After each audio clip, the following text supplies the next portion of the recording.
Okey, hari ni nak cakap pasal jenis-jenis farmasis yang ada.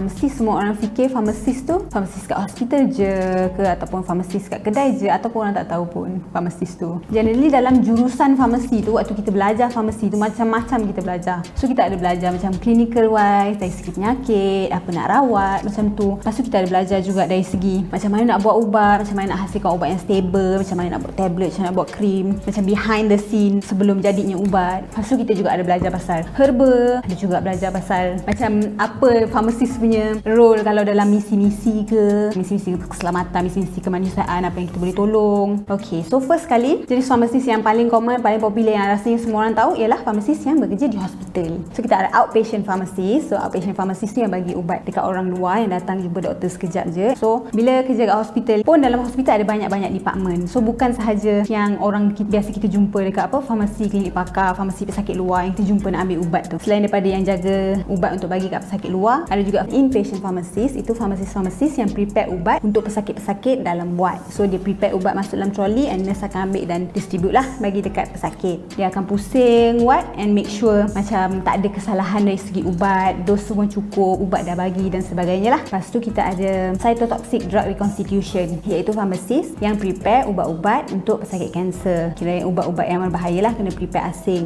And then kita ada bahagian total parenteral nutrition. So ini pharmacist yang prepare nutrition bag. Orang yang tak boleh makan, orang yang tak mampu makan, ataupun dia memang dia terbaring je terlantar, dia tetap perlukan makanan, tetap perlukan nutrients. So dalam bag tu ada segala nutrients, tapi benda tu kena dibancuh oleh pharmacist dululah, and then baru distribute juga kat pesakit-pesakitnya. And pharmacist tu juga kena review lah apa patients tu punya need based on apa yang doktor nak lah. Just kita nasihat untuk bagi apa yang sepatutnya. Lepas tu kita ada juga TDM. TDM is therapeutic drug monitoring, iaitu untuk orang-orang yang makan ubat-ubat yang perlukan monitoring. Ada certain antibiotik kena monitor, certain ubat sawan kena monitor, ataupun orang yang datang dengan poisoning pun itu functionnya therapeutic drug monitoring. So dia ambil darah untuk check berapa amount ubat tu dalam darah, dah sampai toksik ke tak ke, macam tu. And then moving on, kita ada retail pharmacist. Retail pharmacist ni pula ialah your average pharmacist yang you nampak dekat kedai-kedai. So kedai-kedai kat luar yang retail tu, itu semua dalam tu ada pharmacist. Kalau dia ada bahagian ubat, sepatutnya ada pharmacist. So dekat pharmacist itulah you boleh cari ubat yang agak common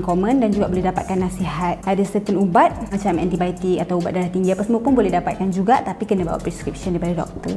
Lepas tu kita ada industrial pharmacy. So dalam industri pun banyak pecahan-pecahan dia, sebab industri ni tempat yang besar kan. So kita ada bahagian regulatory affairs, kita ada bahagian quality assurance, kita ada bahagian quality control, kita ada bahagian R&D, research and development, dan kita ada juga bahagian yang develop produk tu. So biasanya semua bahagian tu tak ada banyak farmasis, tapi biasanya kalau dalam kilang-kilang farmasi lah cakap ni kan, biasanya perlu adalah farmasis. Farmasis sebenarnya ada juga dalam tentera, tapi bila farmasis yang dalam tentera ni, skop kerja dia mainly sama macam hospital pharmacist lah, sebab dia bekerja dekat hospital tu. Cumanya jenis-jenis pesakit tu akan banyaklah berbeza sikit daripada hospital biasa, sebab fokus pesakit dia adalah tentera. Selain daripada tu, kat sinilah yang banyak farmasis terlibat dengan misi-misi kemanusiaan dari segi macam banjir ke, ataupun kena hantar macam ada UN ke, itu ada juga possibility lah. Saya tak tahu dengan mendalam, cuma itu satu area yang pharmacist boleh venture into juga, iaitu pharmacist tentera. And then last but not least, pharmacist ada dalam academic. So maksudnya lecturer lah. So nak jadi lecturer macam biasalah, kena ada master, kena sama PhD, and then boleh jadi lecturer in bidang tersebut lah. Kalau berminat nak ambil bidang farmasi, jangan pressure diri, jangan rasa macam kena kerja kat hospital je, kena hadap orang,